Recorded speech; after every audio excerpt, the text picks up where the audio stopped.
ქრისტიანობა. Pilotsa დღევანდელ დღეს გიორგობას. თუმცა ამ ჩვენი დაზრის დღესასწაულია დღეს. რა თქმა უნდა, მაგრამ ჩვენ ვიცით რომ აი პირდაპირ მნიშვნელობით, როცა ჩვენ ამ დაზარში დავიწყეთ სირვალოცვა, ეს გიორგობა დღე იყო ნოემბერში. ამ ნოემბრის გიორგობაზე საუბარი. თუმცა მიუხედავად ამისა, კიდევ ერთხელ მეორე არის დღეს ჩვენი დაზრის დღესასწაული და არა მარტო ჩვენი დაზრის დღესასწაული.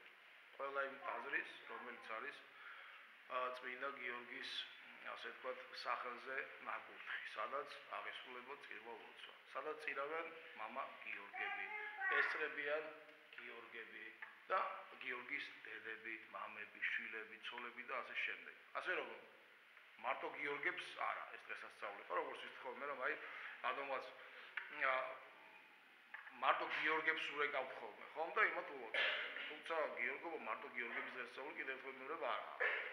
არც არანაირად, ეს არის ყველა ქრისტიანის დღესასწაული. იმიტომ რომ წმინდა გიორგი იყო ის ადამიანი, რომელსაც უბრალოდ ჩვენ ასე ვთქვათ, შევყურებთ, რომლის მაგალითსაც ჩვენ თუ გადავიღებთ ცხოვრებაში და გამოვიყენებთ, იქნება ძალიან კარგი.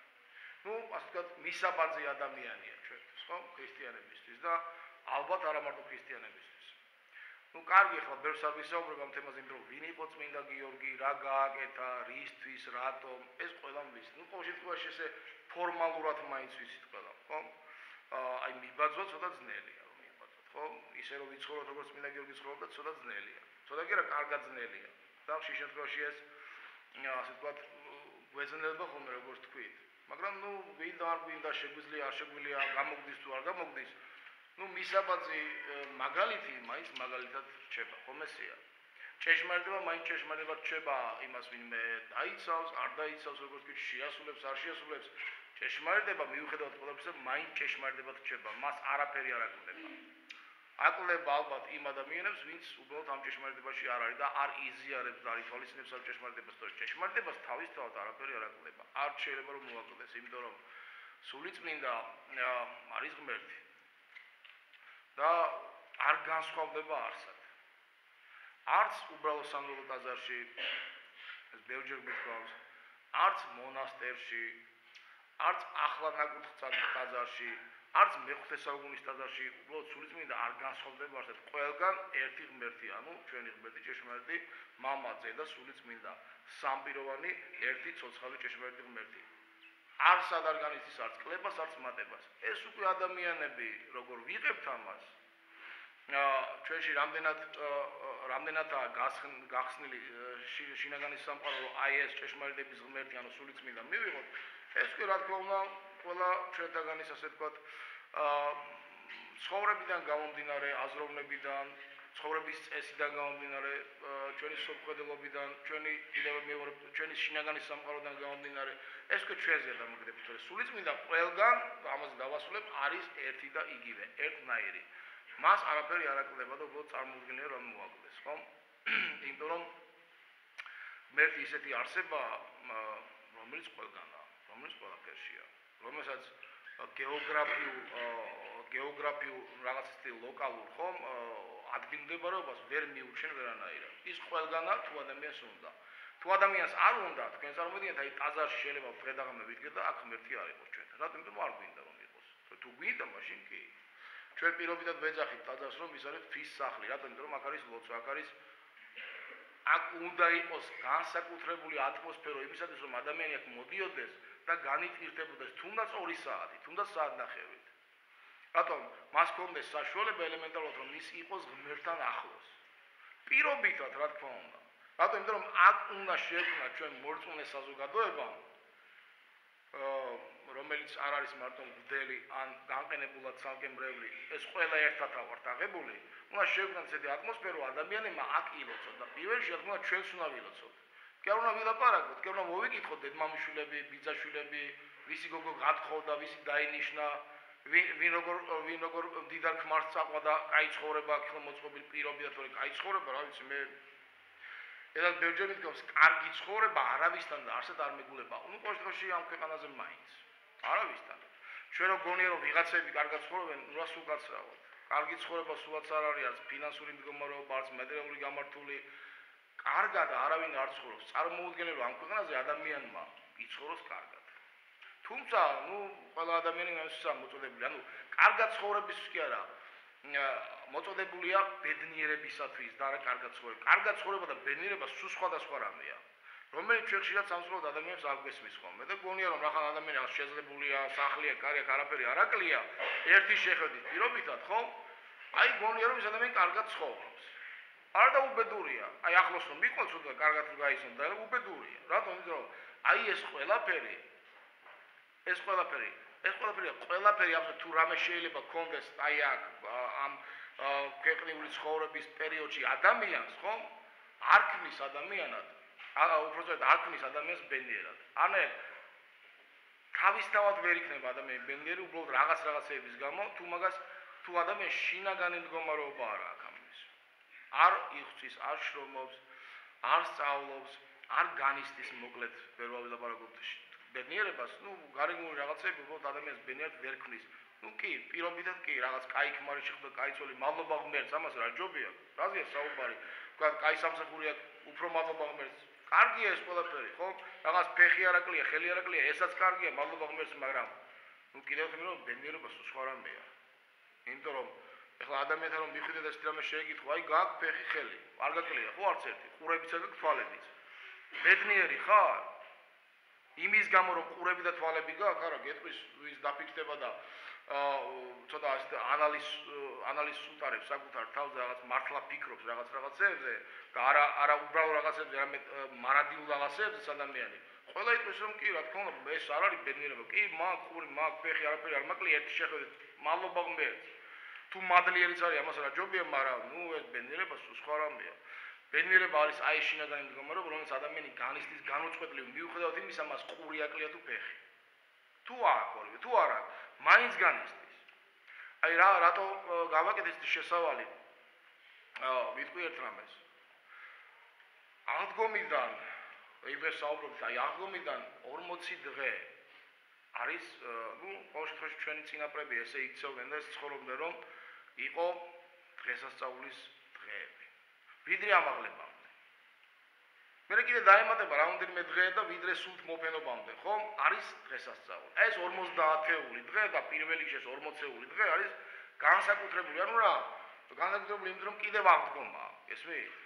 ჩვენი წინაპრები მაგას ამ დროს არ მარხულობდნენ. ნუ ჩვენ ახლა ახალ წესებზე ვართ რაღაც 1-2 საუკუნე დაახლოებით, შეიძლება ცოტა ნაკლები, ცოტა მეტი, მაგრამ დაახლოებით ესე. ვართ ეს მას მონდომებულები აქვს თქო თამაში. მონდომებულები რა თქმა უნდა პირობითად, რომ აი ეს ჩვენი ადაწესები, რომელიც მართლა ტრადიცია იყო ჩვენს აღმოსავლურ ეკლესიაში, ნუ ცოტა ისინი დავიწყეთ. ნუ კაი, გავუშვით, ნუ მარხვა ეს კიდე ცალკე თემა, ამაზე არ საუბრობ ახლა, მაგრამ რა მინდა თქვა, აი განწყობა იყო სადღესასწაულო. ყველა ვინც კი ხდებოდა ჩვენ გადავიდა, ხო, აღდგომა, ნუ მესამე კვირაა, ხო? და იშვიათი დღეს თუნდაც მორწმუნე რომ შეხვდებოდა გეუბნება ქრისტიანობა დავიწყეთ, რომ ეს პირველი კვირა იყო, თქვა, მსგებში, რასაც ვეძახდით, ხსნილი, წყინვალე შვიდეული და აი იქ თითქოს და სავალდებულო იყო აი ამ სიტყვების გამო. ეხლა არავის აღარ ახსოვს ეს. იშვიათი თუ გეტყვის ამას. არა და ძველად ხალხი როცა ხდებოდა, ძველი ქრისტიანები, არა მარტო ჩვენს ქვეყანაში, სხვა ქვეყნებშიც, ქრისტიანულ ქვეყნებშიც არათუ ქრისტე აღდგასეუნებოდნენ, ხო? არა და აი ბევრი, თქვა, ერის ისტორიაში ესეთი გადმოცემა, რომ ეუნებოდნენ ეს სიტყვებს. იყოს ქრისტეს დიდება, აი მე თქვენ შეხვდით და ქრისტე აღდგას კი არ გეუბნებით ქრისტეს დიდება. საუკუნოდ იყოს ქრისტეს დიდება, თქვენ მოვიდეთ რომ იყოს საუკუნოდ, ანუ უბრალოდ თქვენ ამბობთ, მე გეუბნებით დიდება ქრისტეს და თქვენ მოვუნებით საუკუნოდ დიდება მისი. ეს ტრადიცია არსებობდა. ყოველთვის მნიშვნელობა აქვს ამ 40 დღის განმავლობაში მერე სულ ეს ეუბნებოდნენ ქრისტიანები ერთმანეთს. რატომ? იმიტომ რომ ნუ პრინციპში შეიძლება ითქვას რომ ამით ამოწმენდნენ ქრისტიანები აი ჭეშმარიტებას რაც ქრისტემ გააკეთა. რომ ქრისტე აღდგამკვეთით, ხო? აი ეს ყველაფერი გააკეთა ისე, დაგვიბარა ისე, გვასწავლა ისე, როგორც გვასწავლა, როგორც უნდა ვისწავლოთ, როგორც უნდა ვიცოდეთ. ანუ რა, მოგცა სახარება ძალიან მარტივად, ეს ძალიან პატარა წიგნი, მთლიანობაში ძალიან დიდი არ არის, იმიტომ რომ აი ოჯახური ენციკლოპედია რომ ამოიღოთ, ხო? თქვა რაღაც ძველი წამონობები, ეს ისე რომ სქელი წიგნი ვიდრე სახარება. აი ძველი კარაბანინი უფრო დიდია ბევრად ვიდრე სახარება. მაგრამ იმაში წერია ერთი რამ, რაც ვიტყვი რომ სხვა წიგნებში არა. კი, ყველა წიგნი კარგია, თუ კარგია ის წიგნი, რომელიც რაღაცა შეძლებს ადამიანს, რაღაცას ასწავლის, რაღაც გამოცდილებას მისცემს, ან რაღაც ინტელექტის საწიერს გაუფართოებს და გაურმავებს, ყველა წიგნი კარგია, თუ კარგია, მაგრამ და ყველა დარგის წიგნი და ყველა ჟანრის წიგნი კარგია, მაგრამ სახარებას ვერც ერთი ვერ შეიძლება, იმიტომ რომ სახარება არის ცხოვრების წიგნი. რითაც შეიძლება ადამიანი გადარჩეს. მე შეიძლება წავიკითხო კარგი რომანი მომეწონოს, რაღაცა ვისწავლო, რაღაცა შევმატო კიდევ ერთხელ ვიმეორებ ჩემს საკუთარ თავს და ცოდნას და განათლებას, მაგრამ ის ვერ მაცხონებს. გამორიცხულია, მაგრამ სახარება მაცხონებს. რადგან რომ სახარება მელაპარაკება ზუსტად იმას, თუ ადამიანი როგორ ცხონდეს, როგორ გადარჩეს. კიდევ ერთხელ ვიმეორებ, რატო უყევი ამას? იქ უფალი გვეუბნებს, რომ ეს დღეები არის განსაკუთრებული. რა მაგ სხვარი აღდგა და მორჭამი დამთავრდა, ახლა ბევრს აღარ ახსოვს ეს. აი აღდგომას იყო, ბევრჯერ მithkoms ესეთი ხატომანი შედარება მომიყვანია, დაეღრიჯება მოძღვარს, რაღაც საწყალ სახეს მიიღებს წელიწადი არ მოსულა ტაძარში და იმიტომ იცის რომ დამნაშავეა, იცის რომ ცოდვილია, იცის რომ არა, ცოდვილი როგორ? როგორც ისეთი ცოდვილი, რომელიც თვალის ლამაზი თვალები აქვს და ღმერთმა აპატიოს ყველაფერი. მიუხედავად იმისა, შეინებს თუ არ შეინებს, არ აინტერესებს. აი რომ მოვა, უნდა ღვთაებმა აპატიოს, იმიტომ რომ ღვთლის პატიება გონია ღმერთის პატიება. არ ეს სხვადასხვა რამე არის. იმიტომ რომ ღვთაებმა შეიძლება გაპატიოს, ღვთელი შეიძლება მიკერძოებული იყოს. ღმერთი ისა მოგასწრება და ღვთელი შეიძლება კორუმპირებული იყოს, გესმის? და შეიძლება რაღაცა გაპატიოს, რაღაცის ხარჯზე, მაგრამ მოგასწრება და ეს როს არ ნიშნავს რომ ქრისტემ გაპატია შენ. თუმცა ამასაც პირობითად ვამბობ, ჩხარინო ქრისტე ყველას პატიობს კი, მაგრამ შენ თუ არ ცხოვრობ შესაბამისად, თუ ახლა ქრისტე გაპატიებს, არ გაპატიებს, უკვე შენ მნიშვნელობა აღარ აქვს, იმიტომ რომ შენ საკუთარ თავს არ პატიობ და რა შუაშია ქრისტე არ მესმის. შენ არასწორად ცხოვრობ, არასწორად აზროვნებ და ქრისტე უკერაფერ შუაში არის. არა, პრინციპში თავშია, აი სახარება გიდევს წინ და გეუბნება წაიგითხე, არ იცი წაიგითხე. სახელმძღვანელო გიდევს წინ წაიგითხე, ეს უკვე შენზეა დამოკიდებული წაიგდო და თუ არ წაიგითხებ და თუ არ გაინტერესებს, შენ ხარ დამნაშავე და სხვა არავინ. სხვა არავინ. აი ეს დღეები არის სადღესასწაულო. სვამ განსტაში უნდა ვიყოთ, ხო? სვამს უნდა ვიხსენოთ, მუხმოდრეკაც კი არ ტარდებოდა ძველ საქართველოში. ამ დღეებში, რატომ? იმიტომ რომ ეს არის ამაღლებული დღეები. ანუ ყოველი დღე, როგორც თქვით, არის აღდგომის დღესასწაული. არც მუხმოდრეკა, არც მეტანიები, არც გლოუ, არც ტირილი, არც ვაგლახი, არც ვიშვიში, არაფერი, ყველაფერი დავიწყებული იყო ამ დღეების განმავლობაში. რატომ? იმიტომ რომ სახარებაში წერია ესეთი რამ, რახან აი დღეს წმინდა გიორგის დღე არის და აი ეს მისი ცხოვრება ეხება პირდაპირ პროპორციულად აი რაღაც ახლა მე ვყვები სახარებას, ხო? და მისაც თქვა გათავისებას ცხოვრებიდან ქრისტეს მიმბაძველები იყვნენ, ყველა წმინდანები თორე სხვაგვარად ახლა ის ვიღაცისთვის რომ მიებაძათ, ხო? ან ავთანდილისთვის, ან შაქროსთვის არ გამოვიდა არაფერი, რომ ქრისტე იყო მისაბაძი ყველა ამ ადამიანისთვის და რა თქმა უნდა პირველ რიგში ამ შემთხვევაში წმინდა გიორგისთვის. რა მინდა თქვა? 40 დღის განმავლობაშივე მაცხოვარი როცა აღდგებოდა, ეცხადებოდა თავის მოციქულებს, წერია, ხო ეს გასაგებია. და მიზეზი ამის უბრალოდ ამის აი ამ გამოცხადების, ამ შეხვედრის, თქვათ, მოციქულებთან და მათი მეშვეობით ყველა ჩვენთანგან და ქრისტიანთან მიზეზი რა იყო? მნიშვნელობა რატომ ქონდა ამ გამოცხადებას მაცხოვრის? და წერია კიდევაც ეს, მე ახალს არაფერს არ დავამატებ, რომ ისო ასწავლიდაო სასუფევლის საიდუმლოებებსო თავის მოციქულებს, ხომ ესია? ანუ ასწავლიდა, განსწავლიდა მათ. ყველაზე ესეთი სამი პირობა არსებობდა, არსებითი სამი პირობა, რომელიც თქვა მაგათ, რომელსაც ჩვენ ვსწავლობთ ქრისტიანები. აი, როდის ეცხადებოდა მაცხოვარი მოციქულებს? იცით რომლებია? შეიძლება ეს ბევრმა არ იცის. არა და უნდა იცოდეს. პირველი, როდესაც ისინი ერთად არიან. მაცხოვარი ხომ ამბობს, თუ შეიკრიბებითო ჩემი სახელით ორი ან სამი, მეც იქვარო. პირველი ეცხადება მაშინ, როცა ისინი ერთად არიან. მეორე, როცა ისინი ტრაპეზზე არიან ერთად. ვიღაცას შეიძლება ეგონა, თქვა და ესეთი აზრმა გაუევლა თავში, რომ ალბათ მონასტერში, ხო მამა? ან ალბათ ეპისკოპოსთან სადღაც სტუმრად სახში, ან მოძღვართან იყო ერთად ბაზარში გასული ილოს ბაზრობაზე და აი შეიძლება იქ. არა, სულაც არა. როცა ისინი ერთად არიან და ტრაპეზობენ. ერთად რა, კი, შეიძლება იქ ბევრი თქვა, ილოცეს, ფსალმუნები წარსდგეს, მე დაჟდნენ იტრაპეზეს. ტრაპეზი გამოხატავს ერთობას. ერთობს, ამას ცოტა მოგვიანებით ვიტყვი. და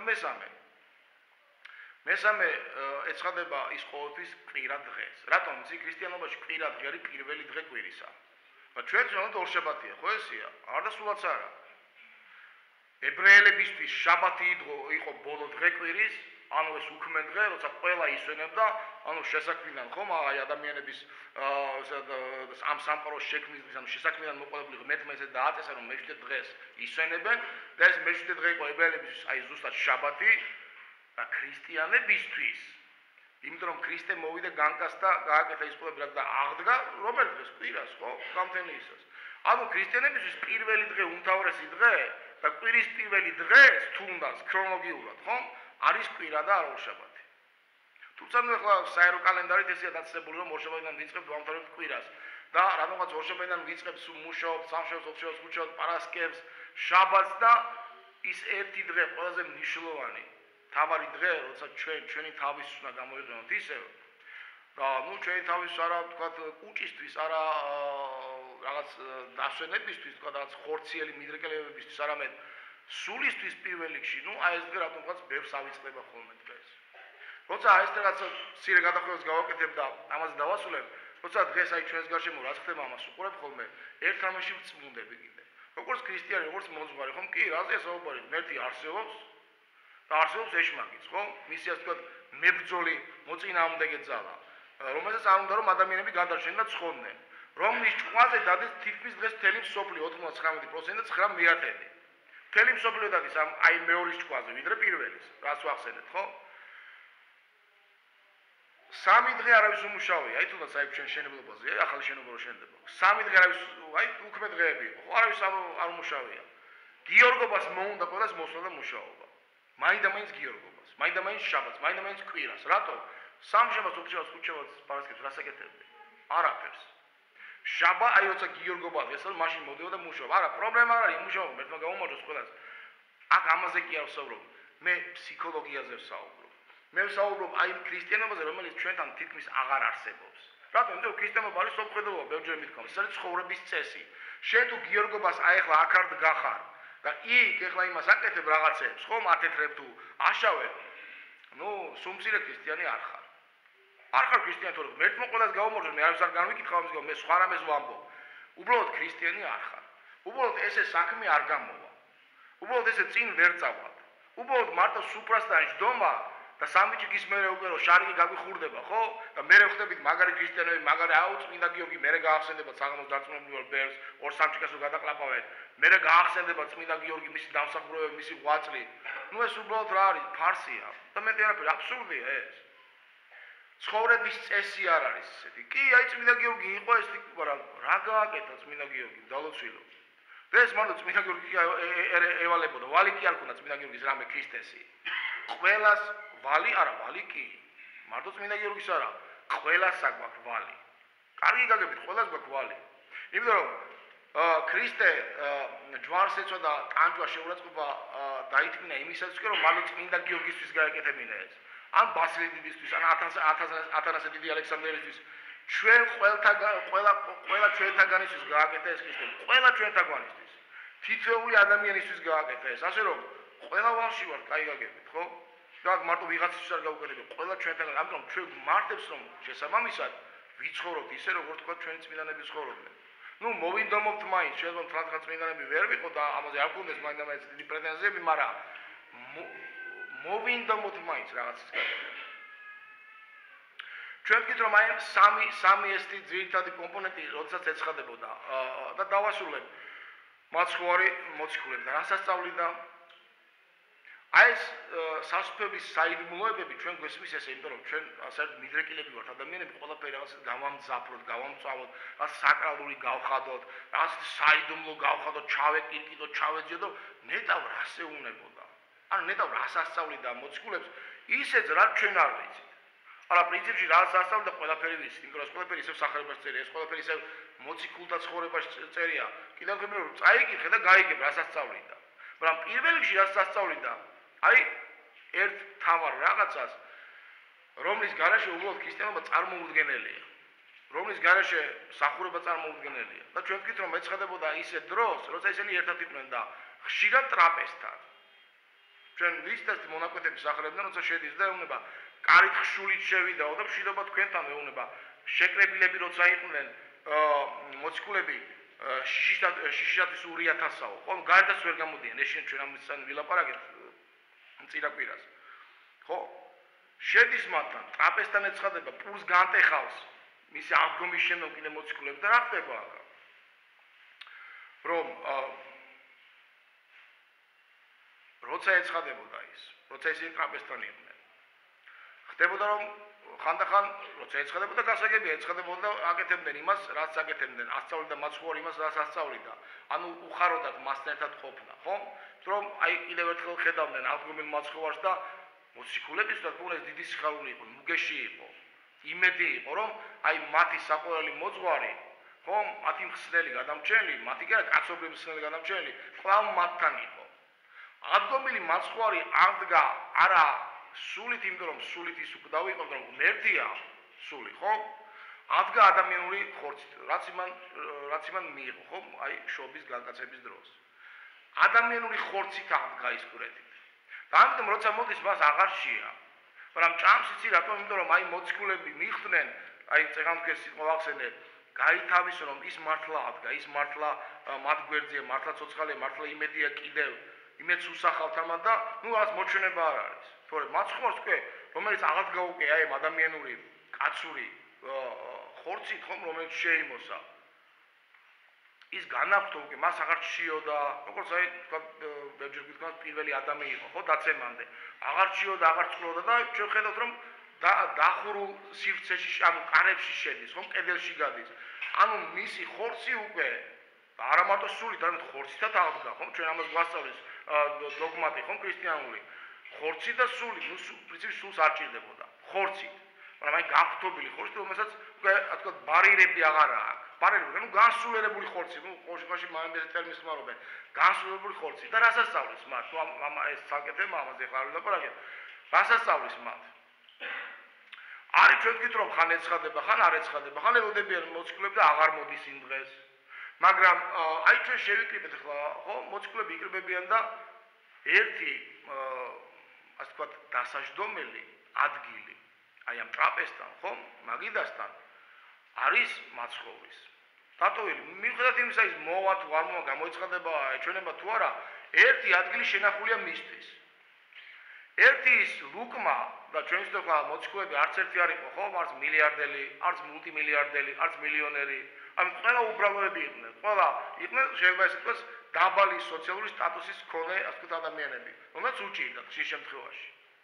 და შესაბამისად ის საჭმელი ბევრი იყო, მაგრამ რაც იყო, ერთმანეთს უნაწილებდნენ და ერთი ყოველთვის ნაჭერი განსაკუთრებული იყო გადადებული, ანუ აი იმაზე დადებული, ასე ვთქვათ, მაცხოვრისთვის, რომ ის უნდა მოსულიყო. მათ იცოდნენ, ელოდებოდნენ, რომ ეს ხდებოდა, მოდიოდა ის. ასწავლიდა მათ, ხო?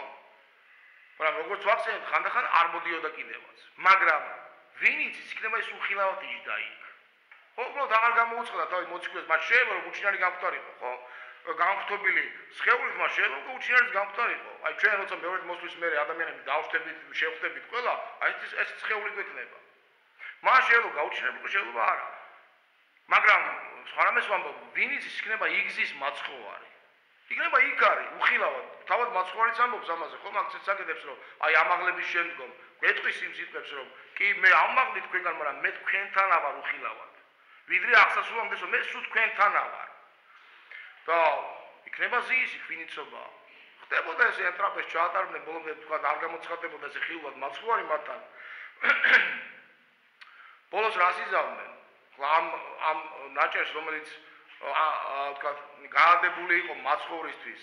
რას უზამდნენ ახლა? ერთმა დაიპყროს, ხوار გადააგდებდნენ, რა თქმა უნდა, წარმოვიდგინე, ვერ იზამდნენ ამას, იმიტომ რომ მისთვის იყო განკუთვნილი. აი სტარიგი მისთვის იყო.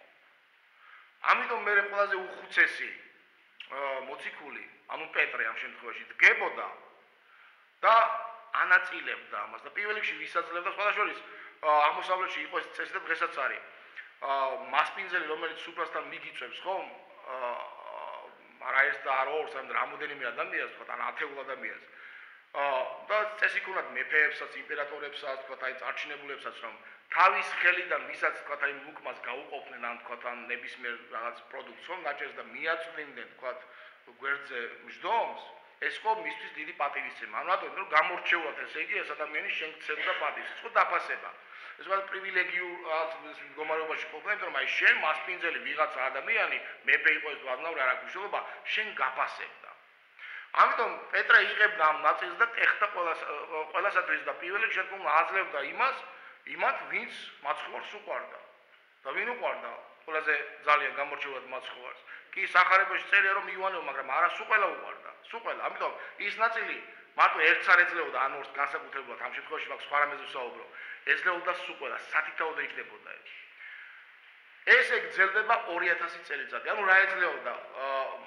ქრისტე, შეიძლება ასე თქვა, ქრისტე მოციქულების ხელით ეძლეოდა თავად მათ და მთელ კაცობრიობას.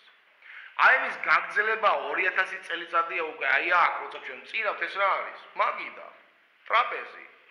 და მასზე ის დაბრძანებული ყველა ის ინვენტარი ზუსტად იმას განასახიერებს, ხომ, რასაც მაცხოვარი და მოციქულები აკეთებდნენ 2000 წლის წინ. აი ეს ერთი ტარიგი, რომელიც ქრისტეა თვითონ იყოფა, რომელიც ხორცია ჭეშმარიტი, ხო და ის ვინ რომელიც სისხლია მის მოსახსენებლად 2000 წელიწადი ამას ყოფ, აი ეს ნაწილდება მღვდლის ხელით და ყველა მორწმუნე ადამიანებს ეძლევა. ნუ რა, ქრისტე გვაძლევს თავის თავს და თვითონ გვეძლევა ისევ ჩვენთვის, ყველასათვის. ყველა ადამიანს, ყველა მორწმუნეთვის, რატომ ეს უბრალოდ რაღაცა კი არ არის, ბევრჯერ მithქვამს, რომ ბავშვებს რომ მოიყვანენ ხოლმე ძალით აქ ჩასწრიან ხოლმე მით უმზიარებას და წაიყვანენ და ვინ არის ახლა ვინმე დგას აქ? იშობელი არის ვინმე აქ? არავის, ხო აღარ აინტერესებს. რა მნიშვნელობა აქვს ამას? რისთვის რა გააკეთა ქრისტემ? რა იყო ისე დავასრულებ? აი ეს რაც მე მოვყევი და რაც ვიცით ყველამ ხო ქრისტიანებმა და უნდა ვიცოდეთ პირველ რიგში. იყო ერთი რამის გამოხატულება. მოციქულთა შორის.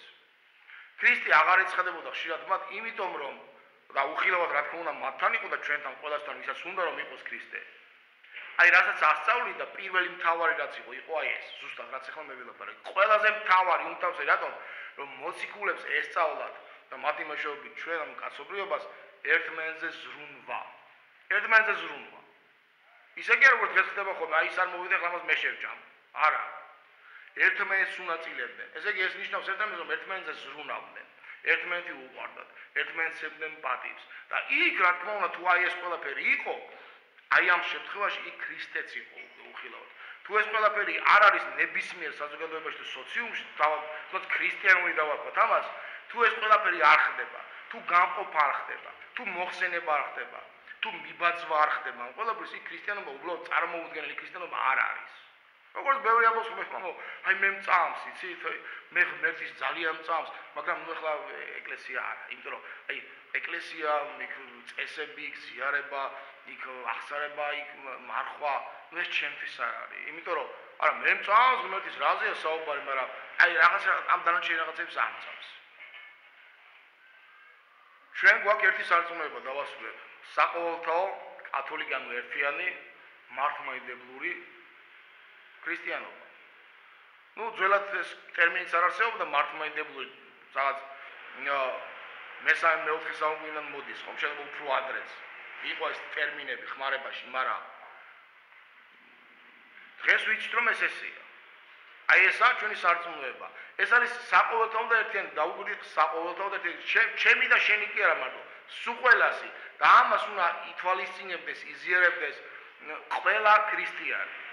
და არა მარტო რომ მამასაბას სარწმუნოება დაარქვით, ვიღაც პეტრეს სარწმუნოება, ან კოტეს სარწმუნოება, კოტეს წამს ესე, აი ტაძარში არ დადის, მაგრამ ღმერთი უყვარს მას. რა ღმერთი ამბობს თუ ისმეს მე უყვარ ვარო, მაშინ ჩემი ცნებები დაიმარხოსო. და ის აღასრულოსო, რაც მოგეცდო, ხომ რაც გასწავლეთო, იმიტომ რომ მიყვარს ერთია, მაგრამ შესრულება მეორეა. ქმარმა შეიძლება ყოველდღე გითხრას, ჩემო ფისუნია და ჩემო სიყვარული ძალიან მიყვარს, მაგრამ სხვასთან გაძვრეს მე, ხო, ღმერთთან ყველა დაიპაროს. მაბადეთ ამ ჟარგონისთვის, მაგრამ შეიძლება სხვასთან გაძვრეს მე და უკაცრავად სიყვარულია ეს? ეს სიყვარული არ არის. სიყვარული ჟღამდება ერთგულებაში და თავდადებაში. და ერთმანეთზე ზრუნვაში, ეს არის სიყვარული და თუ სიყვარული არ არის და სხვა რამე არის, ნუ მაშინ ეს თქვი რომ სიყვარული არ არის უბრალოდ. თუ ქრისტიანობას არ ახლავს წესები, ცხოვრების წესი, აზროვნება, აი სიყვარული ერთმანეთის გულისთვის თავის დადება, ხშირ შემთხვევაში ეს თავდება არ არის, მაინც იმას გელოტიანზე მიგაყენა და თავი მოგაჭან. არა, აი ყოველდღე ურთიერთობებში ვლინდება ჩვენი ერთმანეთზე თავდადება და რაღაც სიყვარული და ერთობა და ასე შემდეგ. ნუ რაც კიდევ ერთხელ დავასრულებ, უმთავრესია ყველა ქრისტიანის სხვაგვარად, არაერთი აზრი არ აქვს ბეჭდვითაც. დღე-და-ღამე ილოცე, დღე-და-ღამე არ ვიცი, იარე, მოიარე ტაძრები, მონასტრები, ათონის თაზე ჩადი, მერე ჩამოდი, ისევ ჩადი მერე და ყოველ წელიწადს ჩადი და ჩამოდი. არაფერი არ გამოვა შენგან და ვერ ცხონდები ვერასდროს, თუ ელემენტარულად აი ამ თავარ მცნებას, ხომ? არ იცავ. თავარ მცნებებს პირველ რომ გიყვარდეს ღმერთი, ეს კარგად ვიცი და მეორე რომ ის გიყვარდეს მოყვასი შენი როგორც თავი თვისი. უშუალოდ ყველაფერი დგას ზუსტად აი ამას.